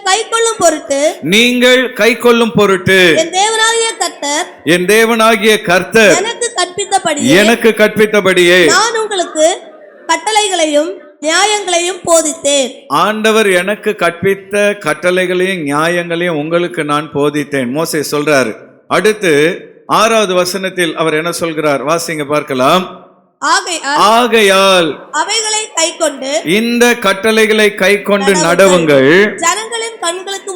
ஜனங்களின் கண்களுக்கு முன்பாகவும் இதுவே உங்களுக்கு ஞானமும் விவேகமுமாய் இருக்கும். அவர்கள் இந்த கட்டளைகளை எல்லாம் கேட்டு இந்த பெரிய ஜாதியே ஞானமும் விவேகமும் உள்ள ஜனங்கள் என்பார்கள். இந்த பெரிய ஜாதியே ஞானமும் விவேகமும் உள்ள ஜனங்கள் என்பார்கள். கரங்களை வைத்து ஒரு அல்லேலூயா சொல்லலாமா? பைபிள்ல ஜாதின்னு வரும்பொழுது என்ன, பைபிள்ல போய் ஜாதியை பத்தி போட்டிருக்கேன்னு தப்பா நினைச்சிடாதீங்க. இங்க ஜாதி என்று சொல்வது குறிப்பிட்ட ஜாதி, உயர்ந்த ஜாதி தாழ்ந்த ஜாதி அந்த அர்த்தத்துல சொல்லப்படவில்லை. நேஷன்ஸ், தேசம். அப்போ இஸ்ரவேல் தேசமே இனி மிகப்பெரிய தேசம், ஞானமும் விவேகம் உள்ள ஜனங்கள் உள்ள ஒரு தேசம் என்று மக்கள் சொல்லுவார்கள். ஹல்லேலூயா. இந்த வேதத்தை நீ வாசிச்சினா உன்னை பார்த்து இவர்கள் ஞானம் உள்ளவர்கள், விவேகம் உள்ளவர்கள் என்று உலகம் சொல்லும் என்று மோசே மூலமாய் கர்த்தர் சொல்கிறதை பார்க்கிறோம். அன்பான தேவ பிள்ளைகளே, இந்த வேதத்தை வாசித்த சாலமோன் உலகத்தின் மிகப்பெரிய ஞானியாய் உருவானார். உலகத்துல அவரை போல ஒரு ஞானி இதுவரை பிறந்ததில்லை, இனி பிறக்க போவதும் இல்லை. சாலமோனை விட பெரியவர் ஒருவர் உண்டு என்றால் அது இயேசு கிறிஸ்து ஒருவர் மாத்திரமே. அவருக்கு அடுத்து ஞானின்னு பார்த்தா யார் தான்? அது சாலமோன் தான். அந்த சாலமோனுக்கு ஞானம் எங்கிருந்து வந்தது? இந்த வேதத்திலிருந்து வந்தது. அநேக நேரத்துல ஞானம் இல்லாம பேசி கெட்ட பேர் வாங்கிறீங்க. யாருக்கிட்ட என்ன பேசணும்னு ஞானம் இல்லாம பேசி கெட்ட பேர் வாங்கிறீங்க. ஞானம் இல்லாம காரியங்களை செய்து அநேக உறவுகளை இழந்து வர்றீங்க. காரணம் என்னன்னு கொஞ்சம் யோசிச்சு பார்த்தீங்கன்னா, ஐயோ நம்ம முதல்லயே யோசிக்காம போயிட்டோமே, கொஞ்சம் ஞானமா யோசிச்சிருந்தா நம்ம இதை செய்திருக்க மாட்டோமே சொல்லி தப்பு செய்த அப்புறம் அநேக நேரத்துல ஃபீல் பண்றீங்க. ஆனா அன்பான தேவ பிள்ளைகளே, இந்த வேதத்தை நீங்க வாசிச்சீங்கன்னா கர்த்தர் உங்களை ஞானம் உள்ளவர்களாய் மாற்றி விடுவார். எப்படிப்பட்ட ஞானிகளா மாற்றுவார்? தாவீது ஒரு இடத்துல சொல்றாரு, உம்முடைய வேதத்தை நான் நேசித்ததினால் முதியோர்களை பார்க்கிலும் நான் ஞானம் உள்ளவனாய் மாறினேன். வயசாயிடுச்சுன்னா ஞானம் வந்துடும் சொல்லுவாங்க. ஆனா வயசான எல்லாரும் ஞானிகள் கிடையாது இல்லையா? வயசானவங்களும் சில நேரம் முட்டாள்தனமான முடிவுகள் எடுப்பாங்க, முட்டாள்தனமா பேசுவாங்க. ஆனா இந்த வேதத்தை நீங்க வாசித்தீங்கன்னா, வாலிப பிள்ளைகளுக்கு நான் சொல்றேன், நீ வாலிப பிள்ளையா இருந்தாலும் உன் வாயிலிருந்து வர்ற வார்த்தை ஞானமுள்ள வார்த்தைகளாய் வெளிப்படும். நீங்க வாலிப பிள்ளையா இருந்தாலும் நீ செய்கிற செய்கைகள் ஞானமுள்ளதா இருக்கும். உன்னை பார்க்குறவங்க சொல்லுவாங்க, இந்த பையன் எவ்வளோ புத்திசாலியா இருக்கிறான், இந்த பொண்ணு எவ்வளோ புத்திசாலியா இருக்கு, இது பேசுறத கேட்கலாம் போல இருக்குதுன்னு சொல்லி மற்றவர்கள் உன்னை பாராட்டுகிற நிலையிலே இந்த வேதம் உன்னை ஞானியாய் மாற்றும். அதனால தான் பாஸ்டர் நாங்கள் பைபிளை வாசிக்கிறது இல்லை, ரொம்ப ஞானியா மாறிட போறோன்ட்டு என்ன பண்றது இல்லை, பைபிளை வாசிக்கிறது இல்லை. தேவ பிள்ளைகளே, இந்த வேதத்தை வாசித்தால் ஞானமும் விவேகமும் உள்ள பிள்ளைகளாய் நீங்கள் மாறுவீர்கள். ஹல்லேலூயா. வாலிப பிள்ளைகளை சொல்றேன், டெய்லி நீதிமொழிகள் ஒவ்வொரு அதிகாரம் டெய்லி வாசிங்க. வழக்கமா வாசிக்கிற வேத பகுதியை வாசித்து கொண்டு நீதிமொழிகள் எத்தனை அதிகாரம் இருக்கு? 31 அதிகாரம். அப்போ 1ஆம் தேதி முதல் அதிகாரம், 2ஆம் தேதி 2வது அதிகாரம், அப்படி கணக்கு பண்ணி இந்த நீதிமொழிகளை தொடர்ந்து ஒவ்வொரு நாளும் நீ வாசிட்டே இருந்தீன்னா உன்னை போல ஞானம் உள்ளவர்கள் இந்த உலகத்தில் ஒருவரும் இருக்க மாட்டார்கள். அல்லேலூயா. அதுல அப்படியே குழந்தைக்கு சொல்வது போல, ஒரு அப்பா தன் பிள்ளைக்கு சொல்வது போல அநேக ஆலோசனைகளை கர்த்தர் எழுதி வைத்திருக்கிறார். இந்த காலை வேளையிலே தேவனுடைய வார்த்தைகளை வாசித்து கீழ்ப்படியும் பொழுது கர்த்தர் உங்களை ஞானமுள்ள பிள்ளைகளாய் மாற்றுவார். 3ஆவதாக 10 கட்டளைகள், வேதத்தில் உள்ள பிரதான கட்டளைகளுக்கு நாம் கீழ்ப்படியும் பொழுது தேவன் நமக்கு தருகிற 3வது ஆசீர்வாதம், நீதியை அடைகிறோம். We attain righteousness from God. தேவனிடம் இருந்து நீதியை நாம் பெற்றுக்கொள்கிறோம். இன்னொரு வகையில சொல்ல போனா, நீதியுள்ள ஒரு வாழ்க்கை, நியாயமுள்ள ஒரு வாழ்க்கை வாழ இந்த வேதம் நம்மை வழி நடத்துகிறது. உபாகமம் 4வது அதிகாரம் 7-8 வசனங்களிலே ஆண்டவர் இஸ்ரவேல் மக்களை பார்த்து இந்த வார்த்தையை சொல்லுகிறார். வாசிங்க பார்க்கலாம். நம்முடைய தேவனாகிய கர்த்தரை நாம் தொழுது கொள்கிற போதெல்லாம் அவர் நமக்கு அருகில் இருப்பது போல தேவனை இவ்வளவு சமீபமாய் பெற்றிருக்கிற வேறே பெரிய ஜாதி எது? தேவனை இவ்வளவு அருகில் பெற்றிருக்கிற வேறே பெரிய ஜனம் எது? ஹல்லேலூயா. பழைய ஏற்பாட்டில் எவ்வளவு அருமையா மோசே சொல்றார் பாருங்க. நீங்க எப்பெல்லாம் அவரை தொழுது கொள்கிறீர்களோ, எப்பொழுதெல்லாம் அவர்களை வணங்குகிறீர்களோ, எப்பொழுதெல்லாம் தேவனை ஆராதனை செய்கிறீர்களோ, அப்பொழுதெல்லாம் அவர் உங்கள் அருகில் வந்து விடுகிறார். அல்லேலூயா. இன்னைக்கு நம்ம ஆண்டவரை ஆராதிக்கும் பொழுது கர்த்தர் என்ன பண்ணியிருக்கிறாரு? அருகில் வந்திருக்கிறார். பாட்டு தெரியுதோ தெரியலையோ, புதிய பாடலா இருந்தாலும் சேர்ந்து பாடணும். அந்த பாடலை உணர்ந்து நாம் பாடணும், கருத்தாய் பாடணும். எவ்வளவு சத்தமா பாடுறோம், எவ்வளவு சத்தமா கை தட்டுறோம் என்பது நல்லது. ஆனா எவ்வளவு ஆழமாய் உணர்ந்து பாடுகிறோம் என்பது அதை விட முக்கியமாக இருக்கிறது. நீங்க தேவனை ஆராதனை செய்யும் பொழுதெல்லாம், அவரை பாடும் பொழுதெல்லாம், அவரை துதிக்கும் பொழுதெல்லாம் அவர் உங்கள் அருகில் வந்து விடுகிறார். ஹல்லேலூயா. என் பிள்ளை பாடுதே, சில நேரத்தில் சில பேர் வாய் திறந்து பாட மாட்டாங்க. ஏன்னு கேட்டா, பாஸ்டர் நான் வாய் திறந்து பாடினா கழுத கத்துற மாதிரி இருக்கும், பக்கத்தில் இருக்கிறவங்க பயந்து ஓடிடக்கூடாது, அதனால தான் நான் வாய் திறந்து பாடுறதில்லை. அன்பான தேவ பிள்ளையே, நீ கத்துறது கழுத கத்துற மாதிரி இருந்தாலும் சரி, காக்கா கத்துற மாதிரி இருந்தாலும் சரி, அப்பாவுக்கு உன் குரல் தேன் குரலாய் கேட்கும். ஹல்லேலூயா. ஆண்டவர் வேதத்தில் சொல்லியிருக்கிறாரா இல்லையா? என் நாமத்தை பிரஸ்தாபம் பண்ணும் எந்த ஸ்தானத்திலும் நான் வந்து உங்களை என்ன பண்ணுவேன்? ஆசீர்வாதம் பண்ணுவேன். அப்ப நீங்க ஆண்டவரை பிரஸ்தாபம் பண்ண, அவரை துதிக்க துதிக்க அருகில் வருகிற ஒரு தேவன், இவரை போல தேவனை அருகில் பெற்றிருக்கிற பெரிய ஜாதி, பெரிய ஜனம் உலகத்தில் இல்லை. அடுத்து 8வது வசனத்திலே மோசே இதை சொல்கிறார். 8வது வசனத்தை வாசியுங்க. இந்நாளில் நான் உங்களுக்கு விதிக்கிற இந்த நியாயப்பிரமாணம் முழுமைக்கும் ஒத்த இவ்வளவு நீதியுள்ள கட்டளைகளையும் நியாயங்களையும் பெற்றிருக்கிற வேறே பெரிய ஜனம் எது? கைகளை வைத்து ஒரு அல்லேலூயா சொல்லலாமா? அங்க ஜாதியின் வர இடத்துல ஜனம் அல்லது தேசம் அப்படின்ட்டு நீங்க போட்டு வாசித்து பாருங்க, அப்ப அர்த்தம் புரியும். அப்போ இவ்வளவு நீதியுள்ள கட்டளைகள், இவ்வளவு நியாயமுள்ள கட்டளைகளை இந்த உலகத்தில் வேறு எந்த மக்களும் பெற்றிருக்கவில்லை. கர்த்தருடைய பிள்ளைகளாகிய நீங்கள் மாத்திரமே பெற்றிருக்கிறீர்கள். இந்த வேதத்தை வாசிக்க வாசிக்க இது நம்மை நீதியும் நேர்மையும் உள்ளவர்களாய் மாற்றிவிடும். அல்லேலூயா. ஒரு காலத்துல உலகம் சொல்லிச்சு, நேர்மையா வாழ்ந்தா இந்த உலகத்தில் பிழைக்க முடியாது. ஒரு முறை நான் கெருசோ ஒன்று முன்னாடி வந்து லோகோஸும் நடக்கும். அப்போ நான் கிளாஸ் எடுக்க போன பொழுது ஒரு 30 பேர் அங்கே இருந்தாங்க. அவங்கக்கிட்ட நான் கேட்டேன், நீதியாய் வாழ்ந்தால் இந்த உலகத்தில் வாழ முடியும் என்று எத்தனை பேர் நம்புகிறீர்கள்? 30 பேரில் 2 பேர் தான் கை உயர்த்தினாங்க. மீதி பேர்லாம் கேட்டேன், நீங்களாம் என்ன நம்புறீங்க? பாஸ்டர், நேர்மையாக இருந்தால் நம்ம தலையில் மிளகா அரைச்சிடுவாங்க, நீதியாய் வாழ்ந்தால் நம்ம முன்னேற முடியாது, கொஞ்சம் அப்படி இப்படி இருந்தாதான் முன்னேற முடியும் என்று அவர்கள் எல்லாரும் சொன்னார்கள். அப்போ நான் கேட்டேன், இது மனிதர்களுடைய வார்த்தை. நீ நேர்மையா இருந்தா தலையில மிளகா அரைச்சிருவான்றது பைபிள் சொன்ன வார்த்தை கிடையாது. யாருடைய வார்த்தை? மனிதனுடைய வார்த்தை. நான் கேட்டேன், மனிதனுடைய வார்த்தையை நீங்கள் நம்புகிறீர்களா, கர்த்தருடைய வார்த்தையை நம்புகிறீர்களா? சர்ச்சுக்குள்ள இருக்கும்போது கர்த்தருடைய வார்த்தையை நம்புவோம் பாஸ்டர், வெளியில போனவனே மனுஷனுடைய வார்த்தை. அப்படி கிடையாது. நான் ஒரு வசனத்தை சொன்னேன், உண்மையுள்ள மனுஷன் பரிபூரண ஆசீர்வாதங்களை பெறுவான். எத்தனை பேர் இதை நம்புகிறீர்கள்? உங்களை கேட்கல, அங்க இருக்கிறவங்களை கேட்டேன். உடனே 30 பேரும் கை, நான் நம்புறோம். அப்ப இவ்வளவு நேரம் என்ன சொன்னீங்க? நேர்மையா வாழ்ந்தா முன்னேற முடியாது நீங்க. ஆனா இப்போ வசனம் சொல்லுது, நீ உண்மையா இருந்தா பரிபூர்ண ஆசீர்வாதங்களை தருவேன் என்று சொல்கிறது.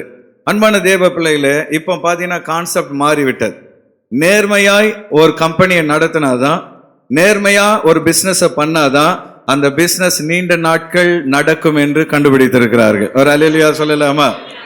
ஒரு காய்கறி கடைக்கு போறீங்க, வெளியில உங்களுக்கு நல்ல காய்கறியை வச்சு காமிச்சிட்டு உங்களுக்கு வீட்டுக்கு கொடுக்கும்போது அழுகி போன காய்கறிகளை கொடுக்குறீங்க. மற்ற கடையில 10 ரூபாய், இவர் 8 ரூபாய்க்கு தருகிறார். அழுகி போன காய்கறிலாம் உள்ள போட்டு கொடுக்கிறார். சீப்பா இருக்குன்னு வாங்கிட்டு போயிடுறீங்க. அடுத்த முறை நல்ல கடைக்கு போவீர்களா, சீப்பா இருக்குன்னு இந்த கடைக்கு போவீர்களா? நல்ல கடைக்கு தான் போவீங்க. அப்போ ஒரு முறை தான் ஏமாற்ற முடியும் மக்களை, அடுத்த முறை ஏமாற்ற முடியாது. அப்போ நீதி இல்லாமல், நேர்மை இல்லாமல் நீ வேலை செய்வாய் என்றால், நீ வேலை செய்கிற இடத்தில், பிசினஸ் பண்ற இடத்துல நீ நீதியா இல்லை, நேர்மையா இல்லைன்னா நீண்ட நாட்கள் அது ஓடாது. ஒரு நாள் உண்மை வெளிப்பட்டு விடும். ஹல்லேலூயா. அப்ப அன்பான தேவ பிள்ளைகளே, அப்ப நீதியாய் வாழணும், நேர்மையா வாழணும் அப்படின்னா இந்த வேதத்தின் கட்டளைகளை நீ அறிந்து கொள்ள வேண்டும். இந்த வேதத்தை நீ அறிந்து கொள்வாய் என்றால், இந்த கட்டளைகளை புரிந்து கொள்வாய் என்றால், உன் வாழ்க்கையில் நீதியாய் வாழ இது உன்னை வழி நடத்தும். ஹல்லேலூயா. ஒருமுறை ஜான் வெஸ்லி என்று சொல்லுகிற மிகப்பெரிய ஒரு ஊழியர், இங்கிலாந்து தேசத்திலே மெத்தடிஸ்ட் என்று ஒரு சபை உருவாக காரணமான ஒரு முட்பிதான். அப்போ ஒரு நாள் அவர் குதிரையில பிரயாணம் பண்ணி கொண்டிருக்கும் பொழுது, அப்பெல்லாம் கார்லாம் கிடையாது, 1700-800 வருடங்கள், குதிரையில பிரயாணம் பண்ணும் பொழுது ஒரு திருடன் மறிச்சிட்டான். நில் அப்படின்னு சொல்லி, என்னப்பா வேணும், உங்ககிட்ட இருக்கிற எல்லாத்தையும் எனக்கு கொடு அப்படின்னா. உடனே இவர் எதுவுமே பேசல, தன்னிடத்தில் இருந்த பர்ஸ், தன்னுடைய காஸ்ட்லியான பேனா, வாட்ச் எல்லாத்தையும் அவங்க கையில கொடுத்துட்டார். அந்த திருடன் ஒரே சந்தோஷம், கேட்ட உடனே கொடுத்துட்டாரு, ரொம்ப நல்லவராக இருக்கிறாரு அப்படின்னு. அவன் திரும்பி போகும்போது, இங்கே வாப்பான்னார். என்ன விஷயம்?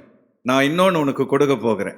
அவனுக்கு ரொம்ப சந்தோஷமாயிடுச்சு, இன்னும் உள்ள நிறைய காசு வச்சிருக்கிறார் பிறகு. என்ன கொடுக்க போறீங்க சொன்னாரு. மகனே, இயேசு கிறிஸ்துவின் ரத்தத்தை உனக்கு தருகிறேன்.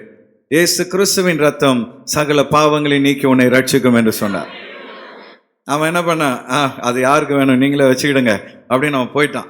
அன்பான தேவ பிள்ளைகளே, சில வருடங்கள் கழிந்தது. ஒரு நாள் இதை போல ஒரு ஞாயிற்றுக்கிழமை ஆராதனையில அவர் பிரசங்கம் பண்ணுகிறார். பிரசங்கம் பண்ணி முடித்த உடனே நல்ல கோட் ஷூட்லாம் போட்டு ஒரு பிஸ்னஸ் மேன் அவர் கை கொடுத்து, ஐயா ஜான் வெஸ்லி அவர்களே, என்னை தெரிகிறதான்னு கேட்டார். உங்களை எனக்கு தெரியல, நீங்க யார் அப்படின்னு கேட்டார். ஒரு சில வருஷத்துக்கு முன்னாடி உங்ககிட்ட இருந்து எல்லாத்தையும் திருடிட்டு போனேனே, நான் தான் ஐயா அவன் அப்படின்னார். நீயா அது? எப்படி மாறினாய்? நீங்க பாட்டு சொல்லிட்டு போயிட்டீங்க, ராத்திரி எனக்கு தூக்கமே வரல, நான் இவ்வளோ பாவம் பண்றேன், இவ்வளோ அநியாயம் பண்றேன், அதுவும் அந்த மனுஷன் நல்ல மனுஷன், என்கிட்ட கேட்ட உடனே எல்லாத்தையும் கொடுத்துட்டார், அவர்கிட்ட இதெல்லாம் திருடிட்டு வந்துட்டேனே அப்படின்னு சொல்லி நான் ராத்திரி தூக்கம் வரல. நீங்க சொன்ன வார்த்தை என் மனதை விட்டு போகவும் இல்லை. இயேசு கிறிஸ்துவின் ரத்தம் சகல பாவங்களை நீக்கி என்னை சுத்திகரிக்கும். நான் அந்த ராத்திரியில முழங்கால் படிட்டு என் வாழ்க்கையை ஒப்பு கொடுத்தேன். பக்கத்தில் இருக்கிற சர்ச்சுக்கு போக ஆரம்பிச்சேன், திருடுற வேலையை விட்டேன், நேர்மையா உழைக்க ஆரம்பிச்சேன், படிப்படியாய் முன்னேறினேன். இன்னைக்கு ஒரு பெரிய பிசினஸ் மேனா கர்த்தர் என்னை வைத்திருக்கிறார் என்றான். ஒரு அல்லேலூயா சொல்லலாமா? நீதியுள்ள ஒரு வாழ்க்கை வாழ்வா என்றால் கர்த்தர் உன்னை உயர்த்துவார். அல்லேலூயா. நம்ம ரட்சிக்கப்பட்டு சபைக்கு பைபிளை வாசித்தோம், நாம உலகத்துல போய் நேர்மை இல்லாம இருப்போம் என்றால் கர்த்தர் நம்மோடு கூட இருக்க மாட்டார். ஆமென். இந்த காலை வேளையில் இந்த வேதத்தை வாசிக்கிறவர்கள் நீதியாய் வாழ்வார்கள். நான்காவதாக, இந்த வேதத்தை வாசிக்கும் பொழுது கர்த்தர் தருகிற நான்காவது ஆசீர்வாதம் வழி நடத்துதல். We receive guidance from God. தேவனுடைய வழி நடத்துதலை நாம் பெற்றுக்கொள்கிறோம். நம்ம எல்லாருக்கும் தெரிந்த, மனப்பாடமாய் தெரிந்த ஒரு வசனம், சங்கீதம் 119, 105. எல்லோரும் சேர்ந்து அந்த வசனத்தை வாசியுங்கள். உம்முடைய வசனம் என் கால்களுக்கு தீபமும், என் கால்களுக்கு தீபமும், என் பாதைக்கு வெளிச்சமுமாய் இருக்கிறது. நான் போகிற பாதைக்கு வெளிச்சமாய் இருக்கிறது. கரங்களை வைத்து அல்லேலூயா சொல்லலாமா? இந்த காலத்துல டார்ச் லைட் வந்து விட்டது, அதுக்கும் அட்வான்ஸ்டா லேசர் லைட்டும் வந்து விட்டது. லேசர் லைட் அடிச்சா 1 கிலோமீட்டர் தூரம் வரைக்கும் நமக்கு வெளிச்சம் காண்பித்து விடும். ஆனா அந்த நாட்களில் அகல் விளக்கு தான், அகல் விளக்கு அல்லது தீவட்டியை தான் அவர்கள் கையில் எடுத்துக்கொண்டு செல்ல வேண்டும். வெளியில இருட்டில் போகணும்னா கையில அகல் விளக்கை எடுத்துக்கொண்டு செல்ல வேண்டும். இந்த அகல் விளக்கு எவ்வளவு தூரத்துக்கு வெளிச்சத்தை கொடுக்கும்? ஒரு அடி தான் இல்லையா? ஒரு அடி தான் அது வெளிச்சம் கொடுக்கும். அப்போ ஒரு அடி வைக்கும் பொழுது அது வெளிச்சத்தை கொடுக்கும். அடுத்த அடியில என்ன இருக்கு நமக்கு தெரியாது. மறுபடியும் அடுத்த அடி வைக்கும் பொழுதுதான் அடுத்த அடியில என்ன இருக்கிறது என்று அந்த வெளிச்சம் காண்பிக்கும். அப்படி என்றால் வாழ்க்கை என்பது இருளான ஒரு பாதை. அல்லேலூயா. நாளைக்கு என்ன நடக்கும்னு யாருக்காவது தெரியுமா? நாளைக்கு விடுங்க, அடுத்த நிமிஷம் என்ன நடக்கும்னு யாருக்காவது தெரியுமா? பாத்ரூம்ல வழுக்கி விழுந்தெல்லாம் பரலோகம் போயிடுறாங்க நிறைய பேர். நாளைய தினத்திலே என்ன நடக்கும் யாருக்கும் தெரியாது. அப்போ இருள் நிறைந்த ஒரு வாழ்க்கை, எதிர்காலம் என்னவென்று நிச்சயமில்லாத ஒரு வாழ்க்கை. இந்த வாழ்க்கை பாதையில் இந்த வேதத்தை நீங்க கையில வச்சுக்கிட்டீங்கன்னா அடுத்து நீங்க என்ன பண்ணணும்னு அது உங்களை வழி நடத்தும். அல்லேலூயா. இந்த வேத வசனம் உங்களை வழி நடத்தும். எத்தனை பேர் அதை விசுவாசிக்கிறீங்க? என் வாழ்க்கையிலே சில நேரத்தில் முடிவெடுக்க முடியாத சூழ்நிலைகள் வரும் பொழுது ஆண்டோடைய வசனம் என்னை வழி நடத்தி இருக்கிறார். நான் என்ன பண்ணணும், என்ன பண்ணக்கூடாது, என்ன செய்யணும், கர்த்தருடைய வார்த்தைகள் எனக்கு வழி நடத்துதலாய் காணப்பட்டிருக்கிறது. சபையில் நான் ஏற்கனவே சொல்லியிருக்கிறேன், நம்முடைய ஆலயம் 2005 வருடம் இடிக்கப்பட்டது ஆற்று ஓரத்தில் எம்ஜிஆர் நகரில். அப்போ எல்லாமே போய்விட்டது. கையில் 1 லட்சம் தான் இருக்கிறது. எல்லா ஆலயம் போய்விட்டது. எங்க சபை நடத்த போறோம்னு தெரியல. இந்த காலகட்டத்திலே தேவ சமூகத்தில் ஜெபிக்க துவங்கினேன். ஆண்டவரே, அடுத்து நான் என்ன செய்யணும்? 1 லட்சம் தான் இருக்கிறது. ஆனா அந்த நாட்களில் இந்த இடம் 10 லட்சம் ரூபாய். மீதி 9 லட்சத்துக்கு என்ன செய்வது? தேவ சமூகத்திலே தொடர்ந்து ஜெபிக்க துவங்கின பொழுது ஒரு நாள் ஒரு ஊழியரிடமிருந்து SMS ஒன்று வந்தது. தேசத்தை சுதந்திரிக்கும்படி அவர் உன்னை உயர்த்துவார் என்று வந்தது. தமிழ், ஆனா அது அந்த SMS ஆங்கிலத்தில் வந்தது.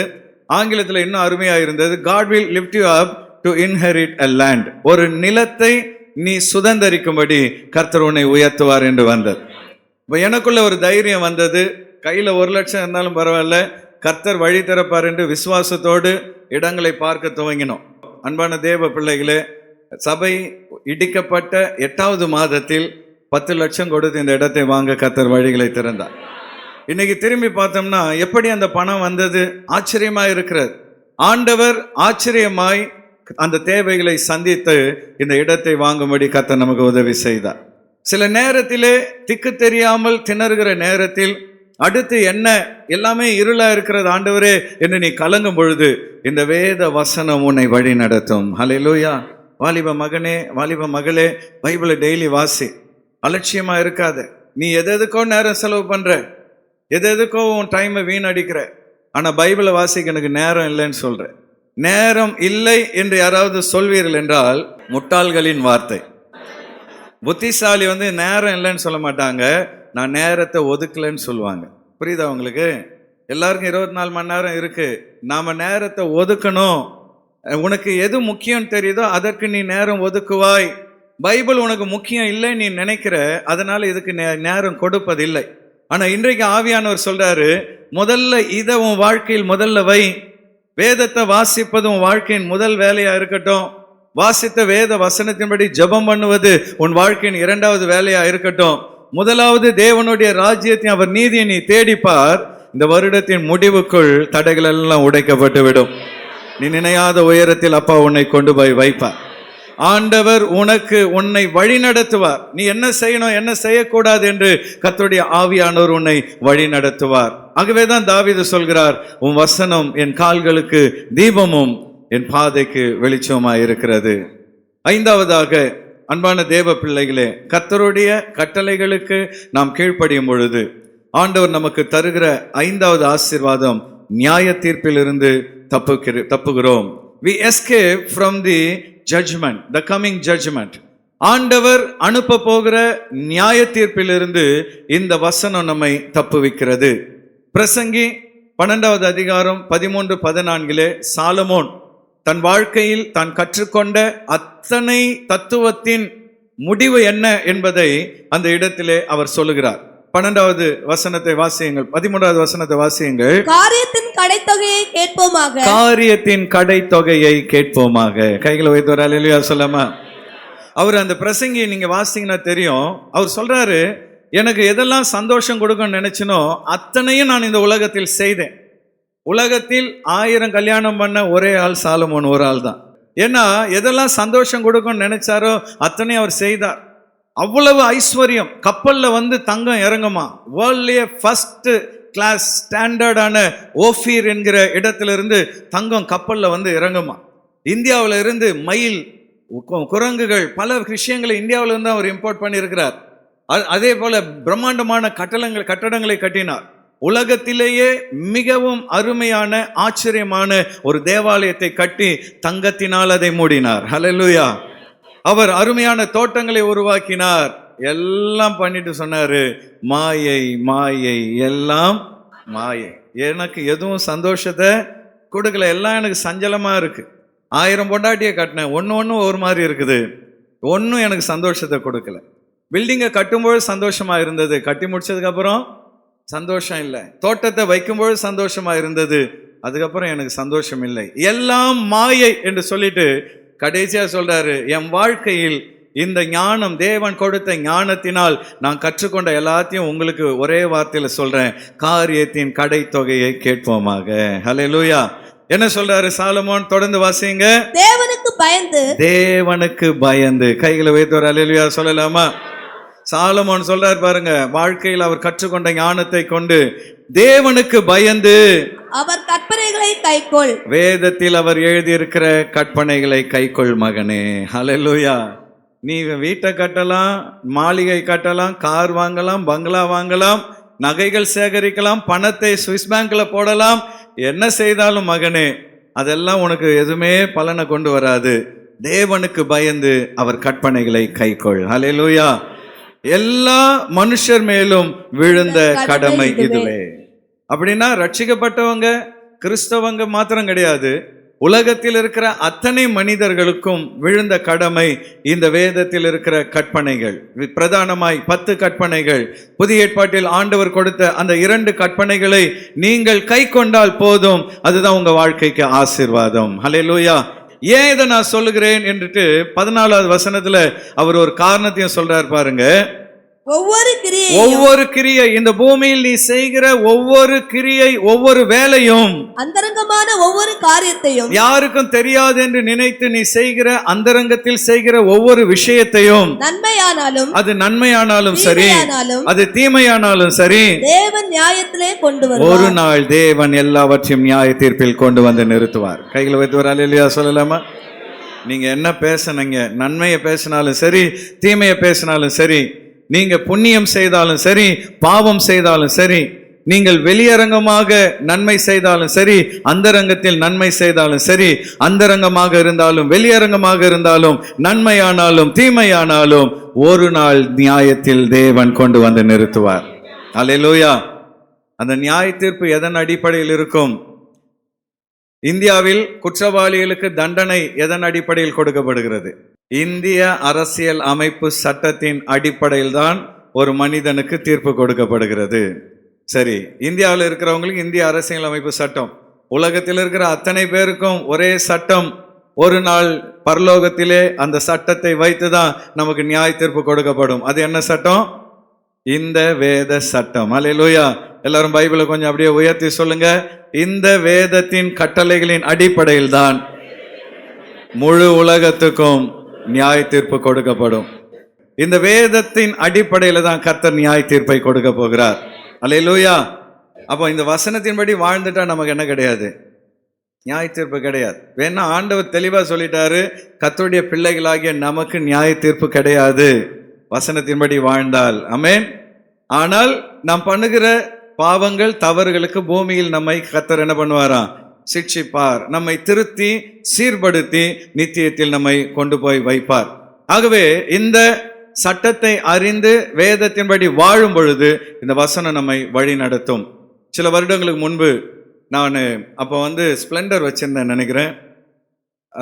அந்த பைக்கில் ஒரு பாசஸ் மீட்டிங் நான் போயிட்டு இருந்தேன். வண்ணாரப்பேட்டையில் பாசஸ் மீட்டிங். வேகமாக போகிறேன், டைம் ஆயிடுச்சுன்னு சொல்லி ஒரு குறிப்பிட்ட இடத்துல நோ ஃப்ரீ லெஃப்ட் அப்படின்னு போட்டிருந்தது. அப்படின்னா என்ன அர்த்தம்? இந்த இடத்துல நீங்கள் திரும்பக்கூடாது, சிக்னல் போட்ட அப்புறம் தான் திரும்பணும். அதை நான் படிச்சுட்டேன். ஆனால் எனக்கு முன்னாடி ஒரு மீன்பாடி வண்டி போயிட்டுருக்கு. இப்போலாம் அது கிடையாதுன்னு நினைக்கிறேன், சிட்டியில் அலோட் கிடையாது. நான் சொல்கிறது ஒரு 15 வருஷத்துக்கு முன்னாடி. அப்போ மீன்பாடி வண்டி அவரும் அதை படிக்கிறார். படிச்சுட்டு அவர் என்ன பண்ணுறாரு? திரும்பி போகிறார். நான் நினைச்சேன் இங்க போலீஸ் இல்லை போல இருக்கு, மீன்பாடி வண்டிக்கார் போறார், நானும் கூட சேர்ந்து என்ன பண்ணிட்டேன், போனா இந்த பக்கம் ஒரு போலீஸ் நிற்கிறார். நின்று கரெக்டாக என்னை பிடிச்சிட்டார். கொஞ்சம் ஓரம் வாங்க சார் அப்படின்ட்டு. என்ன சார்னு, இது நோ ஃப்ரீ லெஃப்ட்னு உங்களுக்கு தெரியாதா, போர்டை படிச்சிங்களா? படித்தேன் சார். பெண்ணை ஏன் வந்தீங்க? மீன்பாடிக்கார் வந்தார், நானும் வந்தேன்.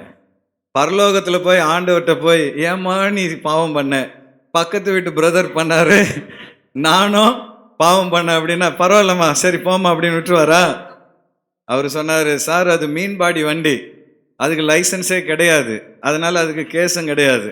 ஆனால் உங்கள் வண்டி அப்படி கிடையாது. நீங்கள் தப்பு செய்து விட்டீர்கள், உடனே என்ன பண்ணுங்க, ஃபைன் கட்டுங்கன்ட்டார். நான் பார்த்தா பர்ஸில் பார்த்தா 20 ரூபா தான் இருக்குது அன்னைக்கு பார்த்து. என்ன பண்ணுறதுன்னு பார்த்தேன். அப்புறம் அவர் கேட்டார், நீங்கள் என்ன வேலை செய்கிறீங்கன்னார். நான் சொன்னேன், நான் சர்ச்சில் பாஸ்டாக இருக்கிறேன். அவர் உடனே அப்ரிஷியேட் பண்ணியிருப்பாரா? சொன்னார், பாஸ்டரே இப்படி பண்ணலாமா? 4 பேருக்கு நல்லது சொல்லி கொடுக்குற நீங்களே இப்படி விதியை மீறலாமா? சாரி சார், தெரியாமல் பண்ணிட்டேன், இனிமேல் நான் பண்ண மாட்டேன். அப்புறம் அவர் சொன்னார், நானும் கிறிஸ்டியன் தான் பாஸ்டர், இன்னொரு முறை இப்படி பண்ணாதீங்க, போயிட்டு வாங்கன்னு சொல்லி அனுப்பி வைத்து விட்டார். அதுலேருந்து இன்னைக்கு வரைக்கும் நோ ஃப்ரீ லெஃப்ட்னா என்ன பண்ணுறது? ஆமாம், ஜாக்கிரதையாக இருக்கிறது. ஏன் சொல்ல வருகிறேன் என்றால், சில நேரம் சட்டம் நமக்கு தெரியும், ஆனால் அவன் மீறானே அப்படின்னு சொல்லி நாமளும் என்ன பண்ணிடுறோம், அந்த பாஸ்டரே தப்பு பண்ணுறாரு, இந்த பிரதரே தப்பு பண்ணுறாரு அப்படின்னு சொல்லி நம்மளை சமாளிச்சுக்கிறோம். ஆனால் சட்டம் எல்லாருக்கும் ஒன்று தான் என்பதை அறிந்து கொள்ள வேண்டும். இங்கிருந்து போதிக்கிற ஊழியக்காரனாக இருந்தாலும் சரி, அங்கிருந்து கேட்கிற விசுவாசிகளாக இருந்தாலும் சரி, நியாய தீர்ப்பு நாளில் இந்த வேத வசனம் தான் நம்மை நியாயம் தீர்க்க போகிறது. ஆகவே இந்த வேதத்தை வாசியுங்கள், இந்த வேதத்தின் கட்டளைகளுக்கு கீழ்ப்படியுங்கள். கீழ்ப்படிந்து நடப்பீர்கள் என்றால் கர்த்தர் உங்களுக்கு நித்திய ஜீவனை தருவார், இந்த பூமியிலும் உங்களை ஆசீர்வதித்து உயர்த்துவார். அல்லேலூயா. வந்து எல்லாரும் எழும்பி நின்று, ஆண்டவரே, இப்படிப்பட்ட நீதியும் நேர்மையான கட்டளைகளை பெற்ற ஜனம் இந்த உலகத்தில் எங்களைப் போல் வேறொருவர் இல்லை. நீர் கொடுத்த இந்த அற்புதமான வேதத்திற்காக, வேதத்தின் பிரமாணங்களுக்காக, கட்டளைகளுக்காக நன்றி ஐயா என்று சொல்லி நம்ம எல்லாரும் ஒரு 2 நிமிடம் அப்பாவை ஸ்தோத்திரம் பண்ண போகிறோம். கர்த்தரை சமீபமாய் பெற்ற ஜனம், அவரை தொழுது கொள்ளும் பொழுதெல்லாம் அவரை சமீபமாய் பெற்ற ஜனம் நம்மை போல் வேறொருவர் இல்லை. கைகளை தட்டி அப்பாவை ஸ்தோத்திரம் பண்ணலாமா? இயேசுவே என்று நீ கூப்பிடும் பொழுது அவர் உடனடியாய் உன் அருகில் வருகிறார். நீ அவரை பாடும் பொழுது, அவரை துதிக்கும் பொழுது, அவரை ஸ்தோத்தரிக்கும் பொழுது, மனதார அவரை நீ வணங்கும் பொழுது, ஆராதிக்கும் பொழுது அப்பா உன் அருகில் வந்து விடுகிறார். நல்ல கைகளை தட்டி, இயேசுவே என் அருகில் இருப்பவரே உமக்கு நன்றி என்று சொல்லி ஒரு 2 நிமிடம் நல்ல அப்பாவை ஸ்தோத்திரம் பண்ணுவோம். துதிப்போம். கானான் பிரயாணத்திலே, சீனாய் மலையிலே இஸ்ரவேல் மக்கள் அதன் அடிவாரத்தில் தேவனை ஆராதனை செய்தார்கள். ஓ ஹalleluya. தேவன் அங்கே இறங்கி வந்தார், அக்கினியாய் இறங்கி வந்தார், மின்னலாய் இறங்கி வந்தார். அந்த இடத்திலே இடி முழக்கம் வெளிப்பட்டது. தேவனுடைய வார்த்தை இடி முழக்கம் போல் வெளிப்பட்டது. கோடா கோடி தூதர்கள் அந்த மலை முழுவதும் நிரம்பி இருந்தார்கள். இஸ்ரவேல் மக்கள் அந்த ஆச்சரியமான காட்சியை கண்டு நடுங்கினார்கள். ஹalleluya. கர்த்தர் மோசேயை மலை மேல் வரவழைத்து, இந்த பிள்ளைகளை நான் தத்தெடுத்துக் கொள்கிறேன், இன்று முதல் இவர்கள் என் சொந்த பிள்ளைகள், இவர்களோடு நான் உடன்படிக்கை செய்கிறேன். இந்த உடன்படிக்கையை அவர்கள் கை கொண்டு நடந்தால் நான் அவர்களை பெரிய ஜாதியாய் மாற்றுவேன், நான் அவர்களை ஆசீர்வதிப்பேன் என்று சொல்லி கர்த்தர் இஸ்ரவேல் மக்களுக்கு வாக்களித்து அந்த உடன்படிக்கையின் நிபந்தனையாக 10 கட்டளைகளை எழுதி கொடுத்தார். அந்த 10 கட்டளைகளை ஆண்டவர் இயேசு 2 கட்டளைகளாக மாற்றி கொடுத்தார். இந்த காலை வேளையில் வேதத்தில் இருக்கிற இந்த கட்டளைகளுக்கு நாம் கீழ்ப்படியும் பொழுது முதலாவது ஜீவ விருட்சத்தின் மேல் அதிகாரத்தை பெறுகிறோம். கர்த்தர் நமக்கு நித்திய ஜீவனை தருகிறார். எத்தனை பேருக்கு ஆண்டவர் எனக்கு நித்திய ஜீவனை அளித்திருக்கிறார் என்ற நம்பிக்கை இருக்கிறது? கைகளை உயர்த்தி அப்பாவை ஸ்தோத்திரம் பண்ணுங்க. அப்பா, நீர் கொடுத்த நித்திய ஜீவனின் நம்பிக்கைக்காக நன்றி ஆண்டவரே. அப்பா, எனக்கு மரணமற்ற ஒரு வாழ்க்கையை நீர் வைத்திருப்பதற்காக நன்றி. நித்தியமான ஒரு வாழ்க்கை. இந்த பூமியில் நான் மரணித்தாலும் ஆண்டவரே, என் ஆத்துமா மரணிக்காத ஆண்டவரே, எனக்கு ஒரு நித்திய ஜீவனை, நித்திய வாழ்வை நீர் வைத்திருப்பதற்காக நன்றி ஆண்டவரே. அது மாத்திரமல்ல, வேதம் உன்னை ஞானியாய் மாற்றும். அநேக நேரத்தில் யாருக்கிட்ட எப்படி பேசணும்னு தெரியாம பேசி நீ அநேக உறவுகளை இழந்து விடுகிறாய். யாரிடத்தில் எப்படி நடக்கணும்னு தெரியாம அநேக நன்மைகளை இழந்து விடுகிறாய். இன்னைக்கு கர்த்தர் உனக்கு ஞானத்தை கொடுக்க விரும்புகிறார். கரங்களை உயர்த்தி, அப்பா எனக்கு ஞானத்தை தாங்க. வாலிப பிள்ளைங்க கைகளை உயர்த்தி ஜெபம் பண்ணுங்க. இயேசுவே எனக்கு ஞானத்தையும் விவேகத்தையும் தாங்கப்பா. எனக்கு நல்ல உம்முடைய பரலோக ஞானத்தை தாங்க. வேத அறிவினால் என்னை நிரப்புங்க. அது மாத்திரமல்ல, உண்மையுள்ள மனுஷன் பரிபூர்ண ஆசீர்வாதங்களை பெறுவான். நீதியாய் நேர்மையாய் நீ வாழ்ந்தால் கர்த்தர் பரிபூர்ண ஆசீர்வாதத்தினால் உன்னை நிரப்புவார். கரங்களை உயர்த்தி, ஆண்டவரே நீதியுள்ள ஒரு வாழ்க்கை, நேர்மையுள்ள ஒரு வாழ்க்கை வாழ அப்பா எனக்கு கிருபை தருவீராக. நீதி நியாயத்தை நான் கை கொள்ள ஆண்டவர் எனக்கு உதவி செய்வீராக. படிக்கிற பிள்ளைங்க ஜெபம் பண்ணுங்க, நான் நீதியாய் வாழ உதவி செய்யுங்கப்பா. வேலைக்கு போறவங்க ஜெபம் பண்ணுங்க, நான் வேலையில நேர்மையா இருக்க கிருபை தாங்க ஆண்டவரே. பிசினஸ் பண்றவங்க ஜெபம் பண்ணுங்க, என்னுடைய பிசினஸ்ல நான் நேர்மையாய் நடக்க எனக்கு உதவி செய்வீராக. நீங்க நேர்மையா நடந்தீங்கன்னா நீண்ட நாள், நீண்ட தூரம் அந்த வேலை, நீண்ட தூரம் அந்த பிசினஸ் செல்லும்படியாக கர்த்தர் உங்களை ஆசீர்வதிப்பார். அது மாத்திரமல்ல, இருளான இந்த வாழ்க்கையிலே வெளிச்சம் தருவது தேவனுடைய வார்த்தை. ஹல்லேலூயா. வலது கரத்தை உயர்த்தி, ஆண்டவரே இருளான எதிர்காலத்திலே அகல் விளக்காக எனக்கு ஒளி தருவது உம்முடைய வார்த்தை அப்பா. உம்முடைய வசனம் என் கால்களுக்கு தீபமாய் இருக்கிறது ஐயா. நான் போகிற பாதைக்கு அது வெளிச்சத்தை தருகிறது ஆண்டவரே. இந்த வேத வசனம் என்னை எப்பொழுதும் வழி நடத்த என்னை நான் அர்ப்பணிக்கிறேன் ஆண்டவரே. இந்த வசனத்துக்கு என்னை ஒப்பு கொடுக்கிறேன் தகப்பனே. அது மாத்திரமல்ல, சாலமோன் ஞானி தன் வாழ்க்கையில் அவர் கற்றுக்கொண்ட எல்லா ஞானத்தையும் ஒரே வார்த்தையில சொல்றார். காரியத்தின் கடைத்தொகை இதுதான் மகனே, முதல்ல நீ தேவனுக்கு பயந்து நடக்க கற்றுக்கொள்.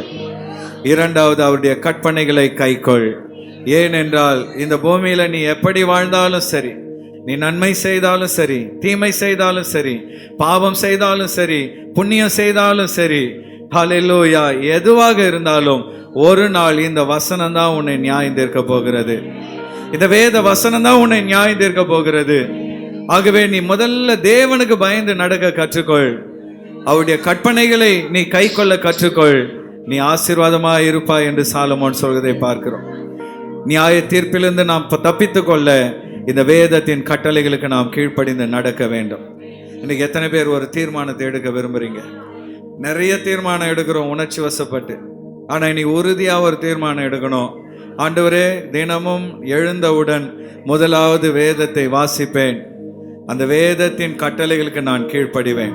தீர்மானம் எடுக்கிறவங்க ரெண்டு கரங்களையும் உயர்த்தி அப்பா முகத்தை பார்த்து இந்த தீர்மானத்தை அப்பாவை பார்த்து சொல்லுங்க. இயேசுவே, காலையில் எழுந்தவுடன் உம்முடைய வேதத்தை நான் வாசிப்பேன். நீங்க எத்தனை மணிக்கு எழுந்தாலும் சரி, எழுந்த உடனே முதல்ல வேதத்தை வாசிப்பேன். அந்த வேத வசனத்தின்படி வாழ நான் ஆண்டவரே பிரயாசப்படுவேன். வசனத்துக்கு கீழ்ப்படிய நான் பிரயாசப்படுவேன். எனக்கு உதவி செய்யுங்கப்பான்னு சொல்லி ஒப்பு கொடுங்கள். அநேக கரங்கள் உயர்த்தப்பட்டிருக்கிறது. ஆண்டவர் உன் கரத்தை பார்க்கிறார். அவர் மகிழ்ச்சி அடைகிறார். என் பிள்ளை மனசுல என் வசனத்தை வாசிக்கணும்னு இவ்வளவு ஆசை இருக்குது. அந்த ஆசையை நிறைவேற்ற என் ஆவியானவரை கொண்டு அவர்களுக்கு நான் பலன் தருவேன்.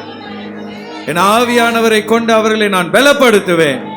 இந்த தீர்மானத்தை நிறைவேற்ற நான் உதவி செய்வேன் என்று கர்த்தர் உங்களை கண்டு மன மகிழ்ச்சி அடைகிறார். ஹல்லேலூயா, ஹல்லேலூயா. இயேசுவே, உம்மை துதிக்கிறோம், துதிக்கிறோம், துதிக்கிறோம். சீனாய் மலையில் இறங்கி வந்து இஸ்ரவேலரை ஆசீர்வதித்த ஆண்டவர் ஒவ்வொருவரையும் ஆசீர்வதிப்பாராக. கண்களை மூடி நம்மை அர்ப்பணித்து நாம் ஜெபிப்போம். ஸ்தோத்திரிக்கிறோம் கர்த்தாவே, எங்களை அதிகமாய் நேசிக்கிற எங்கள் அன்பின் பரலோக ராஜா, இந்த வேளையில் ஆண்டவரே அப்பா, அந்த அதிகாலை நேரத்தில் ஆண்டவரே உம்முடைய வசனத்தின் மூலமாக உம்முடைய ஊழியர் மூலமாக எங்களோடு இடைப்பட்ட உம்முடைய கிருபைகளுக்காக நன்றி. உம்முடைய 10 கட்டளைகளுக்கு ஆண்டவரே நாங்கள் கீழ்ப்படியும் பொழுது எங்களுக்கு வருகிற 5 ஆண்டவரே ஆசீர்வாதங்கள், நன்மைகளை வேதத்திலிருந்து ஆண்டவரே வசனத்தின் அடிப்படையில் எங்களுக்கு நீ போதித்திருக்கிறீர். கர்த்தத்தாம கேட்டவர்களாய் மாத்திரமல்ல, அதன்படி நடக்க எங்களுக்கு கிருபை தருவீராக. அனுதின அனுதினமும் நீர் எங்களுக்கு கொடுக்கப்பட்டிருக்க வேதத்தை நாங்கள் வாசிக்கிற பிள்ளைகளாக கர்த்தர் எங்களை மாற்றுவீராக. நித்திய ஜீவனை அடைய உதவி செய்யுங்க ஆண்டவரே. உம்முடைய வேதத்தை வாசிக்கும் பொழுது அப்பா முதியோர்களை பார்க்கிலும் எங்களுக்கு நீர் ஞானத்தை தருகிறவராய் இருக்கிறீர் ஆண்டவரே. எங்கள் ஞானத்தில் எங்களை சிறந்திருக்கும்படி செய்கிற உம்முடைய வசனத்தை ஒவ்வொரு நாளும் கை கொள்ள எங்களுக்கு கிருபை தாங்க. நீதியாய் நடக்க நீதியை நடப்பிக்கிற பிள்ளைகளாக எங்களை மாற்றுவீராக ஆண்டவரே. உம்முடைய கரத்தில் ஆண்டவரே எங்களுடைய ஆண்டவரே ஒவ்வொரு நாளும் நீர் எங்களை நடத்துவீராக. உம்முடைய வழி நடத்துதல் அனுதினமும் நாங்கள் உணர எங்களுக்கு கிருபை தருவீராக. எல்லாவற்றுக்கும் மேலாக நியாய தீர்ப்பிலிருந்து எங்களை நாங்கள் தற்காத்து கொள்ள உம்முடைய வசனத்தின்படி ஆண்டவரே உம்முடைய கற்பனைகளின்படி நாங்கள் வாழ ஆண்டவரே இந்த நாளை எங்களை அர்ப்பணிக்கிறோம் தகப்பனே. இந்த சத்திய வசனத்தின்படி எங்களுடைய வாழ்க்கையை நாங்கள் அமைத்துக் கொள்ள ஆவியானவர் எங்களுக்கு கிருபை தாங்க, வழி நடத்துங்க. இயேசு கிறிஸ்து மூலம் ஜெபிக்கிறோம் எங்கள் நல்ல பிதாவே. ஆமென். ஆமென்.